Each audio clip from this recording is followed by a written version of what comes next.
ní ẹ̀ má sọ fún mi pé oṣù yìí o Ọlọ́run ó ṣe sí àṣepé o yóò san ẹ̀san fún ọ̀tá mi lásán àṣàpé yóò ṣe oore fún èmi oore sí pé yóò san ọ̀tá mi ní ẹ̀san pípé òmìnira pípé total freedom or total liberty. Kí gan ni ń jẹ́ òmìnira? Onírú òmìnira ló wà. Níjọ́un tọ́mọ bá wà lẹ́nu kọ́ṣẹ́ kò sí lómìnira, kò lè ṣe ń tó wù, kò lè lọ ibi tó wù. Pàápàá ọmọ tí ń gbélé ọ̀gá bíi irú èmi yìí. Mo rí ọjọ́ tọ́gà wá jí wa láago 10 rí tó ní apàdà ṣọ́ọ̀bù lọ́wọ́ máa ṣiṣẹ́ ń gbà náà dé. Hallelujah. Mo rí ọjọ́ tí mo lọ ra èlùbọ́ tá a fi jẹ sàárì nígbé ńlá lóru. Ọ̀gá ti gbá àwọn oníbọ́ọ̀lù lọ kò dé tá a fi sùn. Ìgbòho tíyàwó ẹ̀ sọ fún pé òsì tí a fi jẹ sàárì òru náà ló jí mi kí wá. Bó ṣe ṣe ni wọ́n gbèlú ẹ̀ lọ ni wọ́n kàn júlùwà rẹ̀ àpò ní. Wọ́n jùlọ ọrẹ àpò àbí ní ìta tí ń dá láago 9 yìí ìlú wa ti dáa rí ìlú yìí ti dáa rí Ọlọ́run sì gbà wá. Ẹ ń gbà pé ohun tó jẹ Ọlọ́run lógún jù nínú ayé ènìyàn ó ní òmìnira. Mo fẹ́ kó o mọ̀ lónìí wípé tí lábẹ́ àkóso bó ti kò rí tó bá wà lábẹ́ àkóso ìgbèkùn tàbí ìdè kan kì í ṣe ètò Ọlọ́run fáyé ẹ̀. Ètò Ọlọ́run fún gbogbo ènìyàn ní òmìnira pípé. Now bí gbogbo èèyàn bá wá kọ̀ tí wọn bá gba òmìnira wọn ó yẹ fún ọmọ Ọlọ́run láti gba òmìnira tiẹ̀. Wọn kó Ísírẹ́lì ní ìgbèkùn nílẹ̀ Íjíbítì wọ́n lọ ṣàtìpó ń bẹ̀ ni àti ní state wọ́n lọ ṣàtìpó ni. Àtìpó wọn ló yí padà ló di ìgbèkùn. Now ńgbọ́ Ọlọ́run wá rí pé àtìpó ti yí padà sí ìgbèkùn ntọ́lọ́run sì wá ṣe ń sìn ni bí ó ṣe fún àwọn ọmọ rẹ̀ ní òmìnira. Hallelujah. Orí Bíbélì bíi 3 mo fẹ́ ká sáré yẹ̀wò ká tó lọ gbàdúrà. Èmi ò sọ̀rọ̀ nípa òmìnira ti Nàìjíríà o, òmìnira ṣé òmìnira lélẹ́yìí. Èmi ẹ̀mẹ́tọ́ náà lómìnira gbà mo ti máa sọ tipẹ́ òmìnira kọ́ yìí náà. Irú òní sìn wọ́n ti fòfin de ìwọ́de tí wọ́n máa ṣe ń jó òmìnira tọ́lá àwọn Yorùbá náà fẹ́ ṣe wọ́n ní àwọn Yorùbá ní ìwọ́de tí wọ́n fẹ́ ṣe lónìí ni pé ìwọ́de pàwọn ò ṣe àwọn ọba Nàìjíríà ṣe máa wọ́n fẹ́ dá dúró. Àwọn Biafra náà ní àwọn ò tiẹ̀ jókòó lé ní tó gbogbo ẹ̀ sá ti wá di dáadáa gbogbo ẹ̀ ti jẹun pọ̀ kí mo ló ṣe sáadá kan ọba ti kú bí ilé ẹ̀ jẹ́ àwádìí náà ti ń péjọ tí wọ́n fẹ́ sòmìnira tí wọ́n fẹ́ ṣe ìwọ́de kọ̀ọ̀kan ilé rẹ̀ kó lè mi sọ fún ọ pé ilé rẹ̀ ni ọmọ ṣe kí ni mo ti ní àjọ màmí kankan gan jáde lónìí a máa ṣe ọdún nù lé wa. Hallelujah. Sọ pé yóò dáa fún mi. Now ẹ wà kíyèsí pé ìgbà tí Israel ti gba òmìnira kúrò nílẹ̀ Íjíbítì lọ́lọ́run ti ṣètò ń tà ń pè ní òmìnira pátápátá fún wọn. Tó bẹ́ẹ̀ nínú òfin tí Ọlọ́run fún Mósè ó sọ fún gbangba pé ẹ wá o ẹnikẹ́ni nínú yín ò gbọ́dọ̀ máa mú ẹnìkejì rẹ̀ sìn kálukú ó máa gbé ní òmìnira. Ok, tí a bá wá rí ẹni tí ipò rẹ̀ ọ̀dá láàrin yín bóyá ó jẹ gbèsè ní tí wọ́n bá fi ṣẹ̀sìn ó wá yáwó lọ́wọ́ ọ̀kan nínú yín gbogbo iṣẹ́ ìsìn tí ó bá ṣe fún ẹni yẹn ọdún 7 ni kó fi ṣe ọdún 6 tó bá di ọdún 7 ẹ jẹ́ ó máa lọ ní òmìnira. Ok, Ọlọ́run bá débi pé ó fún wọn ní ọdún kan tí wọ́n ń pè ní ọdún júbílì 50 ọdún nìyẹn àti ilẹ̀ àtẹ̀yàn ló máa ń gba òmìnira ìyẹn bẹ́ẹ̀ Leviticus 25.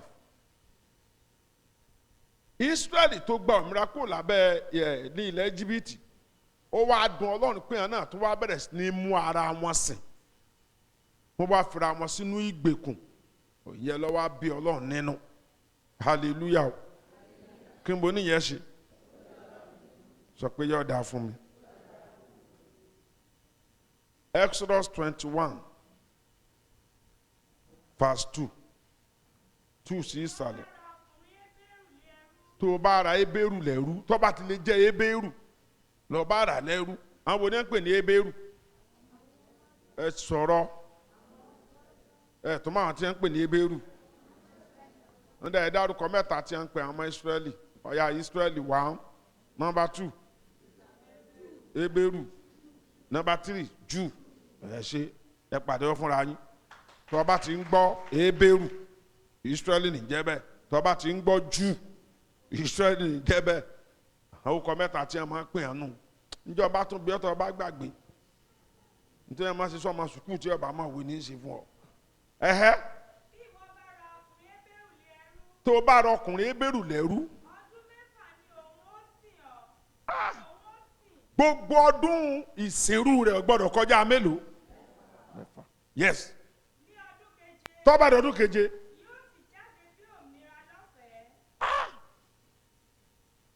Owó tó jẹ́ ìbá àmọ́ ti pè yóò jáde bíi òmìnira lọ́ọ́. Mama mo fi gbàdúrà ní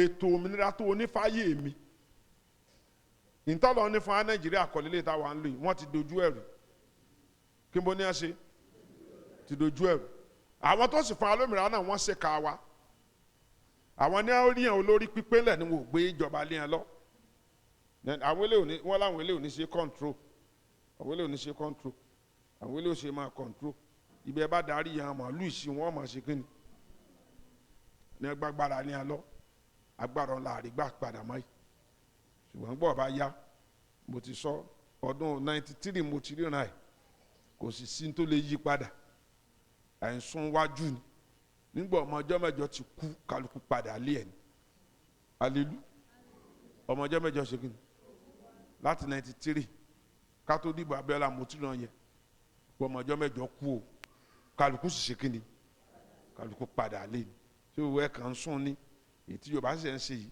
ìta àwọn middle belt náà bá rẹ̀ wá ṣe máa ń kálukú ẹ̀ kàn ẹ̀ sì ń gẹ̀ lẹ́sẹ̀ ni nígbà bá yẹ ẹ̀ yanjú ẹ̀ bí ó ṣe apẹ́ tó la lè sọ. now tí o bá ra Hébérù kan kò gbọ́dọ̀ sìn ọ́ kọjá tó mẹ́fà ètò Ọlọ́run nìyẹn ṣùgbọ́n nígbà tí nǹkan bá dọ́wọ́ ènìyàn wá yí padà á wá nira fún ènìyàn ẹ jẹ́ kí n fún yín ní àpẹẹrẹ kan kẹ́ ẹ wo kẹ́ ẹ rí bí ènìyàn ṣe burú tó nínú pé èèyàn kì í fẹ́ kí ẹgbẹ́ rẹ̀ kó di òmìnira ní àkókò ọba kan tí a ń pè ní Sédékáyà ní Jeremiah 34 ẹ máa gbọ́ nínú ètò lílọ sí ìgbèkùn àwọn ọmọ Ísírẹ́lì Ísírẹ́lì kọ́kọ́ lọ gbèkùn nígbà tí Júdà ò tí ì lọ ọ̀kanu tó mú Ísírẹ́lì lọ sí ìgbèkùn ni wípé wọn à tẹ̀lé òfin Ọlọ́run tó fún wọn nípa òmìnira mọ́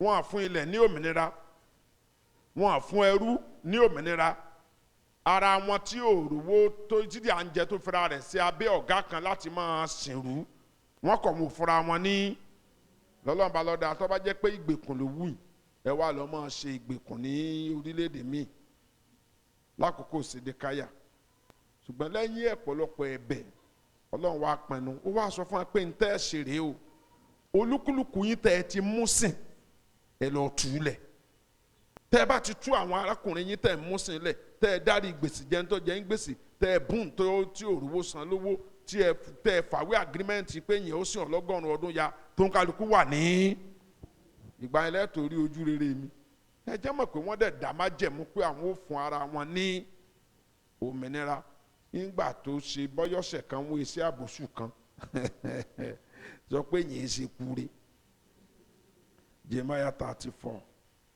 from verse 8 ẹsẹ̀ bẹ́ẹ̀ni yẹn afẹ́ kàdíẹ̀ ọ̀rọ̀ tó tọ́jú wá. Yes.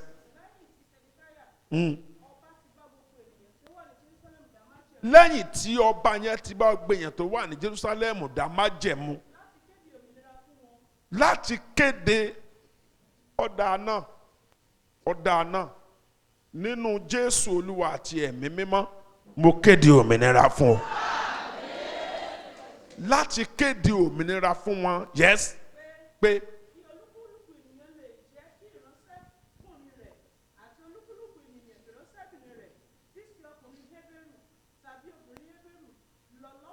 kí ẹ ṣe kí ni sórí èdè tó lò láàárọ̀ ènìyàn òmìnira pátápátá mo gbọ́dọ̀ lọ lọ́fẹ̀ẹ́. Yes. Kí ẹnikẹ́ni má mú ará Júdà arákùnrin rẹ̀ sìn. Yes.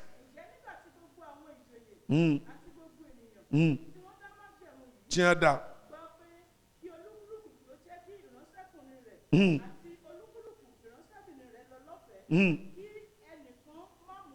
Kó má mú ẹnikẹ́ni sìn mọ́. Wọ́n gbọ́. Abẹ́bà ń pàtẹ́wọ́ fún wa. Kí ni ẹni yẹn ṣe? Wọ́n gbọ́ pé ẹ jọ̀wọ́ ẹni tí ẹ mú sìn ẹ jọ̀wọ́ wọn lọ́wọ́. Wọ́n sì gbọ́, wọ́n sì ṣe bẹ́ẹ̀. Yes. Lẹ́yìn náà. Wọ́n sì mú kí àwọn ìránṣẹ́kùnrin àti àwọn ìránṣẹ́bìnrin àwọn ẹni tí wọ́n ti jẹ́ ẹni tí wọ́n ti kọ́kọ́ jọ̀ lọ́wọ́ lọ tẹ́lẹ̀ wọ́n tún mú wọn padà. Wọ́n sì mú wọn sí bí ìránṣẹ́kùnrin àti bí ìránṣẹ́bìnrin. Ohun tí ń ṣẹlẹ̀ nínú ayé ọ̀pọ̀ àwa Kìrìsìtẹ́nì lónìí rèé òmìnira tí ò pé àwọn yìí kọ́kọ́ fún wa ní òmìnira ń gbọ́ ya wọn tún mú wọn sìn padà sómìnira nù. Ọgbà tí ẹni pípé ni. Yes. Nígbà náà ni Olúwa sọ Jeremáyà wá láti ọ̀dọ̀ Olúwa wípé báyìí ni Olúwa Ọlọ́run Ísírẹ́lì wí. Yes. Pé èmi bá àwọn bàbá yín dá májẹ̀mú ní ọjọ́ tí èmi mú wọn jáde láti ilẹ̀ Egypt. Mọ́kùn tí ẹ̀ mọ̀ ya ti ń gbọ́ tẹ̀ tí ń kà. Yes. Kúrò nínú oko ẹrú wípé ní òpin ọdọọdún méje kí olúkúlùkù ènìyàn jẹ́ kí arákùnrin rẹ̀ kí ó lọ. Àní ara Hébérù. Yóò sì sìn ọ́ ní ọdún mẹ́fà. Yes. Nígbà náà ni wọ́n jẹ́ kí ó lọ lọ́fẹ̀ẹ́ lọ́dọ̀ rẹ̀. Yes. Ṣùgbọ́n àwọn bàbá yín kò gbọ́ tèmi. Wọ́n gbọ́. Bẹ́ẹ̀ ni wọn kò tẹ́tí wọn sílẹ̀. Yes. Ẹ̀yin sì yí ọkàn padà lónìí. Ẹ sì ti ṣe èyí tí ó tọ́ ní ojú mi. Yes. Ní kíkéde òmìnira. Ẹnì kìíní fún ẹnì kejì. Ẹ̀yin sì ti dá májẹ̀mú níwájú mi. Ní ilé tí a fi orúkọ mi pè. Mo bọ̀ mọ̀mọ́ sẹ́ẹ̀dì tí mò ń sọ fún wa rèé o. Ní ìgbà tí wọ́n mọ̀ pé ò ní tẹ̀lé ìlérí yẹn kí ni wọ́n dá sí. Ìbò ìgbà tí wọ́n dá májẹ̀mú yẹn pé àwọn ọ̀jẹ̀ káwọn ẹrú àwọn ọlọ ọlọ́fẹ́ o tí wọ́n jẹ́ wọn ọlọ yẹn bóyá àwọn àmọ̀pọ̀ Ọlọ́run ń kíyèsí ńgbà náà. Àṣé ìgbà tí wọ́n sì yẹn inú Ọlọ́run dùn láàfin rẹ̀ lọ́n pé àwọn ọmọ ìgbọ́ tèmi o. Ìgbò tó wá dọ̀sẹ̀ tó tẹ̀lé sì tí wọ́n yí ọkàn padà Ọlọ́run àbá yí padà fún wọn. Ẹ pàdé ẹ̀ sí. Ẹ wá yí padà. Ẹ wá sọ dé ìrì. Ìránṣẹ́bìnrin rẹ̀ tí òun ti sọ di òmìnira ní ìfẹ́ wọn kí ó padà. Ó tún wá mú padà. Wọ́n sì mú wọn sí. Yes. Láti jẹ́ ìránṣẹ́kùnrin àti ìránṣẹ́bìnrin. Yes. Nítorí náà báyìí ni Olúwa wí. Ẹ̀yin kò fetí sí mi. Ní kíkéde òmìnira. Ẹ̀gbọ́n fún àbúrò rẹ̀. Àti ẹnì kìíní fún ẹnì kejì rẹ̀. Yes. Èmi ó kéde òmìnira fún yín. Ń wá kéde òmìnira fún yín ni Olúwa wí. Yes. Sí idà àjàkálẹ̀ àrùn àti ìyàn ní gbogbo ìjọba ilẹ̀ ayé torí pé wọ́n kọ̀ láti fún ẹjọ́ kò mọ̀mọ́ láti fún arákùnrin arábìnrin wọn ní òmìnira pípé hallelujah ẹ máa wo Fáráò jẹ́ kí n máa kí o lọ kí n lọ sinmi èmi kò mọ Ọlọ́run náà èmi kò ní jẹ́ kí Ísírẹ́lì ọ lọ lẹ́yìn ìgbà tí ìyà díẹ̀ jẹ́ ó gbà láti jẹ́ kí Ísírẹ́lì ó lọ ṣùgbọ́n kì í ṣe òmìnira pípé Ọlọ́run ò gbà lọ́wọ́ ẹ̀ kí mo ní òṣè sórí n tó ti Ọlọ́run lọ́rùn ni kí o gba òmìnira rẹ ní pípé lọ́wọ́ Sátánì, kó o gba òmìnira rẹ ní pípé lọ́wọ́ ẹ̀ṣẹ̀, kí o gba òmìnira rẹ ní pípé lọ́wọ́ àìsàn. Ẹ wo òmìnira lọ́wọ́ ìpọ́njú ń bẹ. Kí mo wí? Ó sì rí gbà lórúkọ Jésù. Fáráò ní Mósè orí 10 mọ̀ wá. Àwọn wo lẹ sọ pé yóò lọ láti sin Ọlọ́run yín náà? Mósè ní gbogbo aláàlọ́ àti àgbà àtiwé á lọ láti sin. Èyí ni kí ẹ ṣe. Mo fún yín ní òmìnira ṣùgbọ́n gbogbo yín kọ́. Ṣé Mósè gbà yẹn sá? Exodus 10:7-11. Wọ́n wí fún pé ọkùnrin tó jẹ́ ọ lọ yìí ti ń pa wá lára. Yes. Àwọn wo ní ń bẹ Fáráò yẹn? Àwọn ará ìlú rẹ̀ ní ń bẹ. Jẹ́ wọn ó lọ. Yes. A ti fẹ́ kú tán. Yes. Yes. Ẹ lọ. Àwọn wo ní ọ̀lànà yín? Mósè ní. Gbogbo alálọ̀. So orí bí tí wọ́n ti ṣe mistake báyìí. Ìwọ ń sọ nísìn olóòfẹ́ bọ́ ó fẹ́ di òmìnira ọ̀ ń bọ́ nínú ìgbèkùn Sátánì ọjọ́ kọ rẹ bẹ̀ ọjọ́ ọmọ rẹ bẹ̀. Hallelujah. Oníyè rẹ ti sí o, ojú rẹ ti la o, ìwọ ti pò nínú ẹ̀sìn ìfọ́jú o ti wà nù mọ́lẹ̀, ọmọ ẹ̀ ń bẹ nù ìfọ́jú, ọkọ ẹ̀ ń bẹ ń bẹ, ìyàwó ẹ̀ ń bẹ ń bẹ. Mósè kọ̀ fún Fáráò, èmi ò bí ẹnìkan o, n ò fẹ́ nìkan kan lẹ́ńlẹ́ Íjíbítì, gbogbo wa ni. Tí o bá pinnu rẹ̀ kò ní rí ṣe, ẹ ka díẹ̀ sí mbẹ̀. A ó lọ àti ewé àtàgbà. Yes.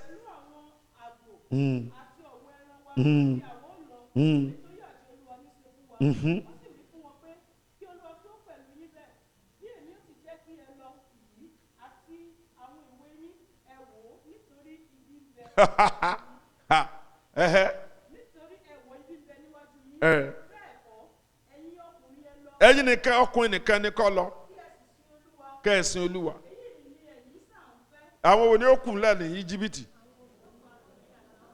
Ṣé òmìnira pípé nù? Ṣé Mósè gbà yẹn sá?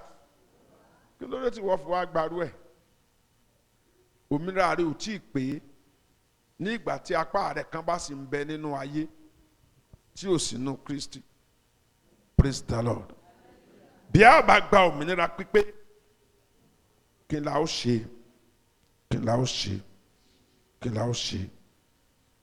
Ètò Ọlọ́run ni fún ènìyàn láti ní òmìnira ní mọ̀ntọ́lọ́ fi dá Fáráò lóhùn ní orí 11 ìkíní ni Mósè onísà fi Fáráò lẹ́jọ́ ọmọ jẹnu ẹ̀yà o ní ìgbà tí n bá ṣetán pẹ̀lú ẹ̀ àtìtán ni yóò tì í jáde kúrò ní ilẹ̀ rẹ̀. Ṣé bó ni òun fẹ́ dá yàtọ̀ ọmọ yín dúró sí?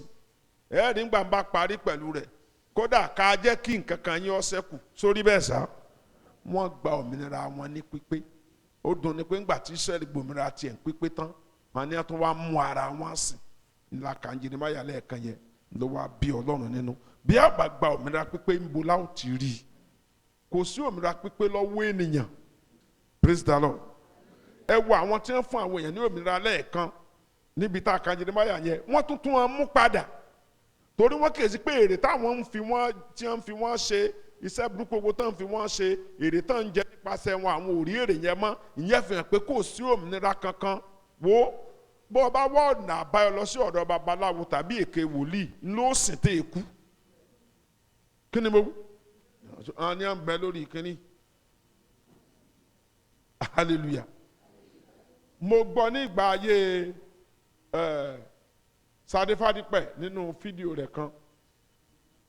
Onígbà tó ń jẹ́ èké wòlíì ìṣẹ̀lẹ̀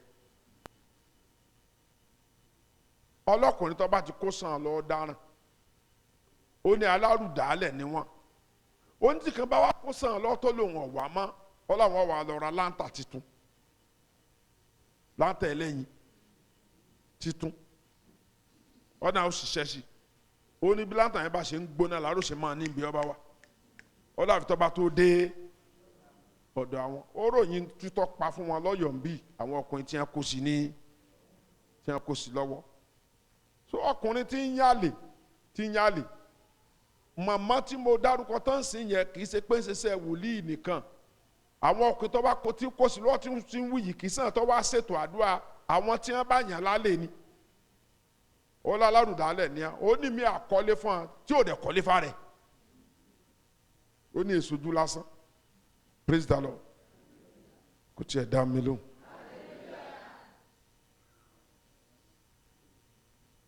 Òmìnira pípé báwo la ṣe lè rí òmìnira pípé gbà kí n tó lọ sínú kí là ń pè ní òmìnira pípé ìgbà bóòlù yẹn sì lè mọ̀ pé òun ti ní òmìnira pátápátá kò sí òmìnira pípé lọ́wọ́ ènìyàn ìdí kan ṣoṣo tí Jésù ló ṣe wá sáyé nìyẹn nínú Jésù nìkan ṣoṣo láti lè rí òmìnira pípé gbà John chapter 8 verse 31 to 36 Jésù sọ fáwọn Júù ń bẹ tẹ́ ẹ bá dúró nínú ọ̀rọ̀ mi o ẹ tún dọmọ ẹ̀yìn mi ẹ jẹ́ àkàdé ẹ̀ ń bẹ. ó wí fún ọ tí ẹ bá dúró nínú ọ̀rọ̀ mi yes ẹ mọ òtítọ́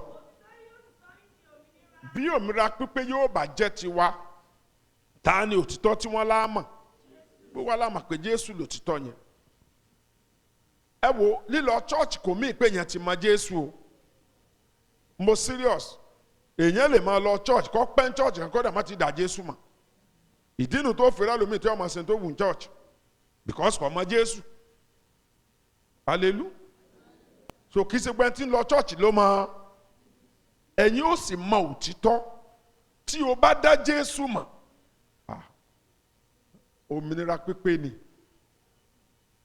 ọ̀nà láti ní òmìnira pípé nìyẹn dídá Jésù mọ̀ ìkejì ni lílóye ọ̀rọ̀ níní òye ọ̀rọ̀ rẹ̀ ní ẹ̀rù ṣe ń bà mí fún wa ń bì í aró orí ọ̀fẹ́ kí a kọ́ wa lọ́rọ̀ Ọlọ́run ṣùgbọ́n òye ọ̀rọ̀ yẹn òye wa ìgbà ń bá béèrè mí bíi tẹ́ ẹ bá ń wò mí ní ọmọ ayà lẹ́nu pé ẹ wá gbà mí hallelujah Kírísítẹ́nì tí ò bá lóye ọ̀rọ̀ Ọlọ́run kò lè dòmìnira gbogbo ohun tí Èṣù bá ti gbé wá fún náà ní ọmọ gbà ọ̀rọ̀ Ọlọ́run tí ó fi mọ̀ wípé Èṣù ló gbélé ìwá mo sọ fún ọ níjọ́ òní mo ní o lè dá Èṣù mọ̀ àfi tí o bá n tó bá ní kó o ṣe lè mọ̀ pé Èṣù ní sọ̀rọ̀ tí Èṣù bá darí ẹ̀ ńgbà mi ò lè mọ̀ pé Èṣù lọ darí rẹ̀ ṣùgbọ́n tó ní o ṣe yẹn tí o bá ti bá ọ̀rọ̀ Ọlọ́run mu ó ti mọ̀ pé ọkùnrin burúkú olóyọjú ràn yìí so ẹni tí ó bá wá ní ọ̀rọ̀ Ọlọ́run tí ò ní ọ̀rọ̀ Ọlọ́run tí ò ní ìmọ̀ ọ̀rọ̀ Ọlọ́run kò sí bó ṣe fẹ́ di òmìnira ohun kejì nìyẹn ohun kẹta tí ń sọ ní ìdí òmìnira Bíbélì pè ní ẹ̀mí praise the Lord akọ́pẹ́ níbi tí ẹ̀mí Kristi bá wà níbẹ̀ ni òmìnira pípé wà Kristiẹ́nì o ọmọ òtítọ́ o ṣe o gbọ́dọ̀ mọ ọ̀rọ̀ Ọlọ́run dájú o sì gbọ́dọ̀ kún fún ẹ̀mí mímọ́ tí o bá ti sí ìyẹn ẹ̀gbọ́n tí Bíbélì sọ nípa Jésù lọ fún rẹ̀ ní Àìsáyà 61 ẹ̀mí Olúwa jọ̀ọ́ ń bẹ lára mi ó ti fẹ́ àmì ròyìn mi láti ṣe ìtúsílẹ̀ fún àwọn ìgbèkùn ẹ̀yin ọlọ́dídé lónìí ẹ̀ẹ́dọ́mìnira òmìnira pípé Ọlọ́run fún hallelujah ọ̀dà mi ló kéko ní ńlá bí mo ṣe ti iṣẹ́ ìjọba tó ọ̀kan ní iṣẹ́ ìjọba fi wù mí nígbà tí mo wà ń kéke mo yé ti iṣẹ́ ìjọba ń kéke o mo yé tiẹ̀ gan tí n bá ti nígbà táwọn kọ́ sọ́dọ̀ tí n bá ti rán àwọn òṣìṣẹ́ ìjọba tí wọ́n lọ níbo làwọn eléyìí wọn nana bí iṣẹ́ ọmọ wọn kọ́ wọn ni wọ́n gbọ́ ọmọ adé kíá màá lọ́lọ́ mọ̀ jẹ́ ń fẹ́ òṣìṣẹ́ ìjọba ń yàwó láéláéláéláé tí ò ní rojú dájẹ́ mójútó alelu ṣùgbọ́n àní à ń gbádùn Nàìjíríà nísìn ṣé mo gbà àwọn àgbà ń gbádùn ìwọ ni ọ̀tẹ́pámọ́sẹ̀ tiẹ̀ tẹ́pámọ́sẹ̀ rẹ ìwọ lọ ń gbádùn jù praise the Lord sáà nínú ẹ̀mí mímọ́ ní òmìnira pípé wà praise the Lord níbo ló wà nínú ẹ̀mí mímọ́, nínú mímọ́ òtítọ́ tí í ṣe Kristi, nínú mímọ́ dídúró nínú òtítọ́ ọ̀rọ̀ Ọlọ́run. Ẹ ka Jọ́ọ̀nù yẹn sálẹ̀ díẹ̀ sí, ka Jọ́ọ̀nù yẹn sálẹ̀ díẹ̀ sí. Yes. Kọ́yọ lára wọn.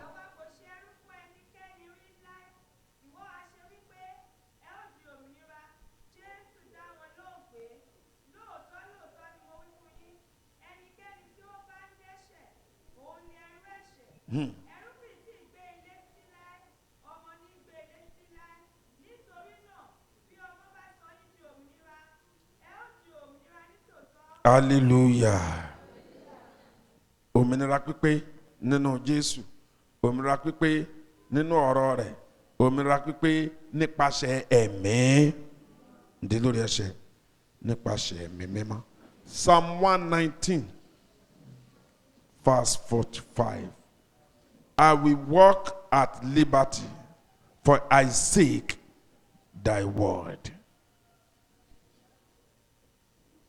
Ó ní èmi ó rìn ní òmìnira nítorí tí mò ń ṣàfẹ́rí ọ̀rọ̀ rẹ. Àlàáfíà Yorùbá ló ń bẹ, òmìnira lè di òyìnbó lò, at liberty. Bẹ́ẹ̀ ni èmi ó máa rìn ní àlàáfíà. Yes. Torí tí mò ń wá. I will walk at liberty, for I seek thy. Nítorí tí mò ń wá ẹ̀kọ́ rẹ, èmi ó máa rìn ní òmìnira. Hallelujah. A fẹ́ sọ fún Ọlọ́run. Hallelujah. Sórí tí ẹ̀ṣẹ̀ bá ti ń jọba lọ́kàn ènìyàn, àmì pé ẹnìyàn ò tí ì di òmìnira nìyẹn. Tí èrò búburú bá ti ń wá sínú ènìyàn púpọ̀, àmì pé ẹnìyàn ò tí ì di òmìnira nìyẹn. Àti onírúurú àwọn ogun míì. Praise the Lord. Ìwọ wàá sọ fún Jésù olùfúnni ní òmìnira pípé. Ìgbà tí Jésù gba Paul lọ́wọ́ Sátánì, ọgbà tán yányá àbọ̀gbà díẹ̀. Ẹ dá mi lóhùn. Òmìnira tó fún Magdalene díẹ̀ ni àbí pípé? Pípé ni. Ok, màmá tó ṣàìsàn tó ti kákò nù ìwé Lúùkù orí 13 tí Jésù lọ fún ní òmìnira ìdáǹdè yẹn, díẹ̀ ni ọdún díẹ̀ ló fi fún àbí láéláé. Ok. Ọkùnrin tí ń bẹ ní etí Bẹ́sáídà ní John chapter 5 tó lo ọdún 18 ní ojú kan yẹn, nígbà Jésù fún ní òmìnira tó gbé àkéte ẹ̀ tó lọ, ọdún mélòó ló fi ní òmìnira hàn? Láéláé ni. A sọ pé wọ́n gba òmìnira pípé. Ìwọ̀n bá ṣẹ́jú díẹ̀ ló kù láàárọ̀ yìí. Ọlọ́run tó fẹ́ràn òmìnira, kí ni mo wí? Fún mi ní òmìnira pípé. Ṣé kí? Ẹ pé jẹ́ àmín ńlá. Ní ìgbà tí ibi tá a ti fẹ́ gbàdúrà ládé yìí o, kò fi lè náà kún àdúrà rẹ̀ ń ṣòro lọ́la o, sọ ma pa àní ṣòro lọ́la. Ìdílé kóra jọ pọ̀ sí orí òkè wa ní on the 9 láago 5 ìrọ̀lẹ́, ó sì dàárọ̀ sátidé á tó parí bá ti wá bá. Ẹ dákun ṣe gbàdúrà. Jésù ọwọ́ tí Ọlọ́run fi mú Fáráò kó lè fún Ísírẹ́lì ní òmìnira pípé. Ogun tí ò jẹ́ ní òmìnira pípé, Olúwa fi ọwọ́ líle mú. Kí ni mo wí? Ìgbà Fáráò jẹ́ kí Ísírẹ́lì ó gba òmìnira, ẹ̀ máa ń tó ṣe. Ìjàmbá ṣayé ẹ̀. Gbogbo ogun àti ọ̀tá tí ọ̀já yìí mi ó wà ní òmìnira. Lórúkọ Jésù Olúwa wa. Alátakò òmìnira mi. Yà ẹ má bá ń ṣẹ́gun ẹ̀. Ṣé wà Jésù Olúwa wa. ọwọ́ agbára tó gba Jákọ́bù lọ́wọ́ amúnisìn Olúwa fi gbà mí. Ẹ gbàdúrà àdúrà Jésù Olúwa wa. Ibi tí wọ́n dè mí mọ́ tómìnira mi ò fi pé ẹ má fọwọ́ agbára tú mi. Àdúrà Jésù Olúwa wa. Ẹsikísà òmìnira kún kí kẹrù orí èèyàn ò fúyẹ́. Téèyàn bá ló ń lómìnira tí ẹrù tó jórí ẹ̀ ní gbogbo ẹrù wà, òmìnira rẹ̀ ò pé o. Àlélú. Ìdí nu tó bá ní ọmọ ìdáfẹ́ tí ń bẹ láyìíká rẹ̀ àná wọ́n fẹ́ rù pọ̀. Kí mo wọ́n fẹ́ rù parí. Nígbà bá dájọ́ sí ní wọ́n dájọ́ sí lọ́rùn ọba kó. Hallelujah. Ẹ sọ fún ẹni tó dá ayé àti ọ̀run. Sí òmìnira pípé sí gbogbo ayé mi nípa tara nípa ti ẹ̀mí títí ke ètò ìṣúná ìdè tí ò jẹ́ lómìnira kó kú. Jésù Olúwa wa. Ìránṣẹ́ Ọlọ́run ńlá kan wà láàrin wa lánàá, mi ò dẹ̀ dá wọn mọ̀. Wọ́n ti wá bí rí, wọ́n wá bí ọ̀sẹ̀ méjì àwọn àtìyàwó wọn. Ìgbọ́n wa dá wá tìyàwó ọ̀bọ̀n wa lánàá, èmi ìdí. Wọ́n lé lọ́mọ ìyàwó wọn ló kọrin níbi tá lọ́njọ́ Sunday. Mo sáré pé mo ṣe dán yẹn jọ Sunday tí màmá yẹ kí mi tán níbi tó ti fẹ́ máa kọrin lóní dádì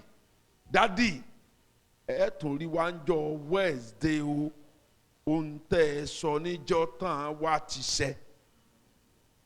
Ọkọ wa wá lánàá kì í ṣe bí n tọ́sẹ̀ mo fẹ́ lò tí mo fẹ́ lò bẹ́ẹ̀ o. Hallelujah. Bàbá yẹn ní àwọn ní láti tún padà wá torí pé n tẹ́ ẹ sọ fún oúnjẹ ẹ̀dógún ti ṣẹ sá. Ọlọ́run ṣeun. Wọ́n ní tó wá kù sí ń sìn rèé. Ìránṣẹ́ Ọlọ́run táwọn wà lábẹ́ ẹ̀ sọ pé ẹ wo ṣé ni ẹ̀ ń gbádùn bí ìranu ṣúgà ń bí mo serious sá. Ọjọ́ ẹ̀ má tọrọ ara ẹ̀ bọ àjàgà olómìnira gan o.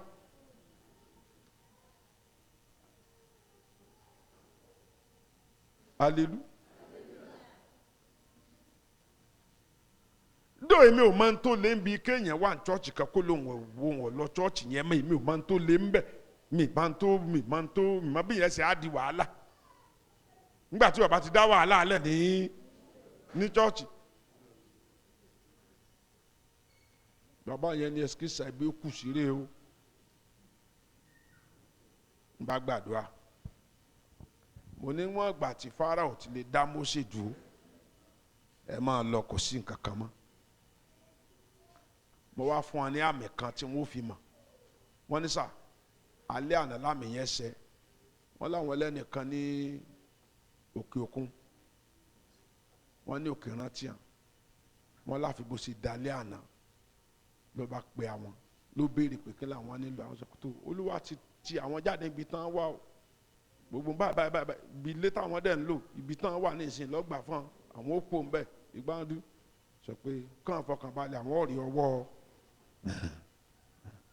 mo fẹ́ kọ́ gbàdúrà òmìnira sọ pé pípé kìí sọmi tí wọ́n lómìnira tọkọ rẹ̀ wà nù dè no yẹn ò tí ì pé kìí sẹ́ni tí wọ́n wà lómìnira tọmọ rẹ̀ wà nù ìdè no yẹn ò tí ì pé Ọlọ́run fún mi ní èmi àtìlẹ́yìn fún mi ní òmìnira tó pé ẹ pé Jésù ẹ lórúkọ Jésù Olúwa wa àmín. Ṣé ẹ náà ti ta kànjẹ mẹ́ta 34 wọ́n fún wọn lómìnira àbí nígbà ó ṣe díẹ̀ kí ni wọ́n tún ṣe wọ́n tún lọ mú ọ̀sìn padà. Ogun tó ní wò ní bọ́ ọ̀tá tó ní wò ní dòmìnira. Ṣé ẹ mọ̀ tí Ọlọ́run pè ní ìjìyà àwọn ọmọ Ísírẹ́lì ní ibẹ̀ yẹ ó ní mo kéde òmìnira fún yín nígbà òmìnira tó kéde fún ọ ibi mo fẹ́ parí tààrọ̀ ìsinu ó kù àárọ̀ ọjọ́ kan àbí àárọ̀ ọjọ́ méjì ó kù ọ̀la àti Sunday sọ́la àti Sunday 1 ó ní 1 ọ̀la 2 ó ní wá láàárọ̀ sátidé ó sùn lọ sí sóòrù ọ̀lẹ. ẹ wo ìjìyà wọn tí wọ́n kọ̀ láti fún Ísírẹ́lì ẹgbẹ́ wọn ní kí ni ìkéde tọ́lọ̀ ń ké fún 34 yẹn. torí náà Olúwa wípé ẹ fetí sí mi ẹ kọ̀ ẹ fẹ́ ó sọ ni pẹ̀lú àṣẹ gbogbo ẹ̀yin ẹ̀mí tó kọ̀ láti fún mi lómìnira gbogbo ẹ̀yin ọ̀tá tó kọ̀ láti fún mi lómìnira ìkéde ẹ̀yin rẹ̀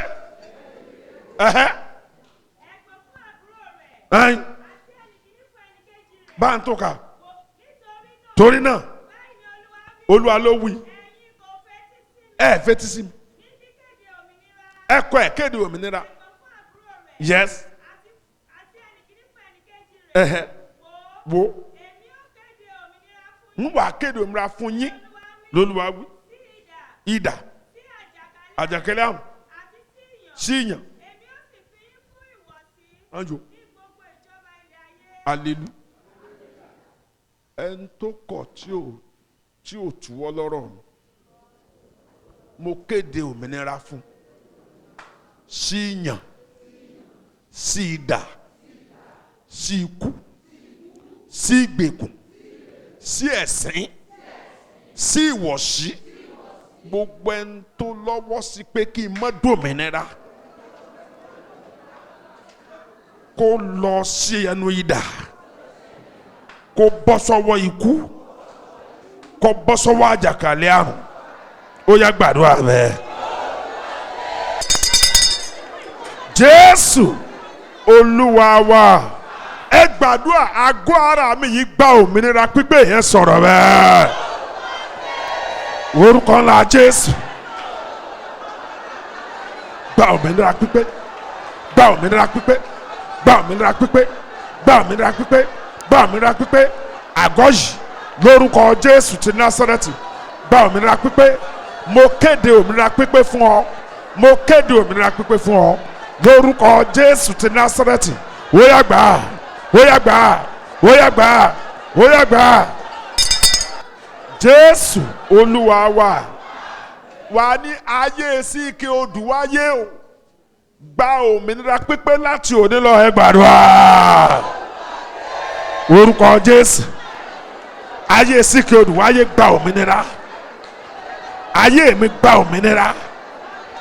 òmìnira pípé lórúkọ Jésù gbà òmìnira pípé sọ̀rọ̀.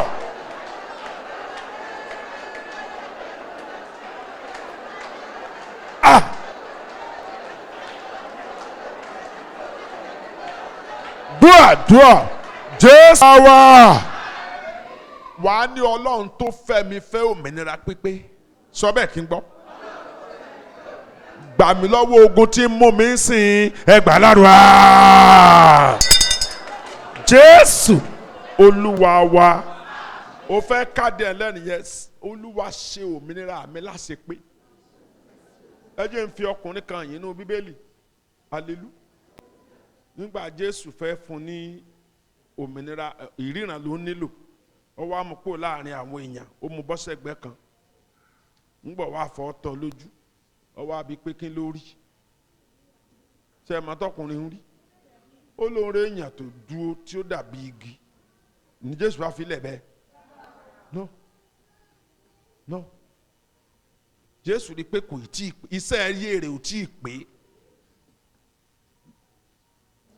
ó fọ́ tọ́ lójú lẹ́ẹ̀kejì kí ló rí ẹ pé bẹ́ẹ̀lì mi sọ ó ríran kedere kò ṣe fílẹ̀ sí apá kìíní yẹn no Jésù Olúwa o àṣepé òmìnira ayé mi ó yá ṣe láàárọ̀ yìí ẹ gbà láàárọ̀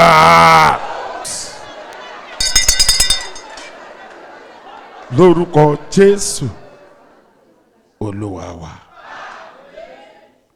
àmín. bọ́rọ̀ ajé yẹn ò bá dáa òmìnira rẹ̀ mẹ́hẹ̀ kí lọ́jọ́ òmìnira wa mẹ́hẹ̀ Nàìjíríà ọrọ̀ ajé wa ọ̀dá ni in fact mi ti ẹ̀ mọ́ ti ń dùn náà ìjọba ti ń bẹ́ ń ta yìí ló ní òjò òmìnira wo pé ìwọ wá sọ fọ́lọ́run pé Olúwa ọ̀wá wá ṣiṣẹ́ lórí ọrọ̀ ajé tèmi náà bọ́rọ̀ ajé mi ọ̀bá dé òmìnira mi ò pé nígbèyàn ọ̀bá rí n tó wù jẹ tí ò tó fẹ́ fowó ṣe nǹkan tí ò rí tí sómìnira wá pénu ẹ sọ fẹ́ni tó dọ́run àtayé títí kan ọrọ̀ ajé mi Olúwa. Àmín ńlá mẹ́ta. Ẹ̀mí Ọlọ́run ní ká gbàdúrà ní ìgbà mẹ́ta òmìnira tí mo ti ní má jẹ́ ó bọ́ sọnù. Ẹ dákun ẹ gbà mí mẹ́ni tó nínú yín o. Má jẹ́ òmìnira mi ó ṣe kíni. Má gbọ́ má jẹ́ ó bọ́ sọnù má sì jẹ́ ó dínkù. Ẹ dákun. Ẹ̀mí mímọ́ kojú ohunkóhun tó lè pa òmìnira mi lára ẹ gbà lárúbá.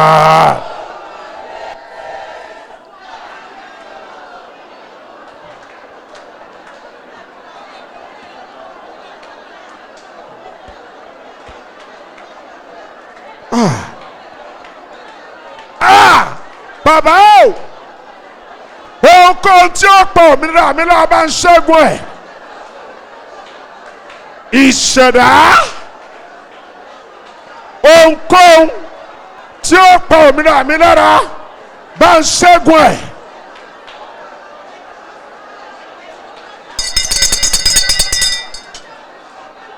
Àmín ńlá. Ẹ dákun ẹ gba ẹlẹ́kẹta. Hallelujah. Ẹni ó bá dúró tì yàn nílé ìwòsàn òmìnira ó ti fara pa ẹni ẹ mú ju ẹ̀yìn gántà kọ́ wá ló ń lápọ̀tìmẹ́ǹtì kan láago méjì kò ní òmìnira mọ́ ohun tí ó pa òmìnira mi la ohun tí ó dín òmìnira mi kù Ọlọ́run mọ́ fààyè ẹ̀ lẹ́. Àmín ńlá. Ẹ jẹ́ rán létí tí mo ti sọ kí a tó wọ oṣù yìí ẹ dákun mo fi Ọlọ́run bẹ̀ yín ẹ má fi ọmọ tàbí ẹnikẹ́ni lẹ̀ ní ọjọ́ Sunday sílé ohun tí ẹ má sọ fún mi ni pé ńgbà tí a bá fẹ́ san ẹ̀san fún ẹlòmíì ẹni tí ń bẹ láyìíká rẹ̀ lè fara gbá ẹ rántí bí mo ṣe sọ ń gbà yẹn hallelujah tí a bá ń sọ nípa àṣepé bí nǹkan rẹ̀ ṣe ní ẹ̀kúnrẹ́rẹ́ bẹ́ẹ̀ náà ni burúkú ló ní ẹ̀kúnrẹ́rẹ́ bí Olúwa ti ń bẹ́nu oṣù kẹwàá yìí ẹni tí ó kẹsàn iṣẹ́ ẹbí àní bá wọ́kọ̀ pọ̀ tí ó ṣe kí tí ẹni tó bá fẹ́ kẹsàn bá ń bá fẹ́ kẹsẹ̀ ní pípé gbogbo ẹni tó yí ká ní ọ̀fà àràgbá ń bẹ bọ́bájú ń lọ wakọ̀ àwọn tí wọ́n bẹ́nu ọkọ̀ ọ̀ràn hallelujah. Bí Olúwa ti ń bẹ tí ẹ̀mí rẹ̀ wà ní oṣù pípé yìí iṣẹ́ ire pípé ni kó farahàn ayé tiwa.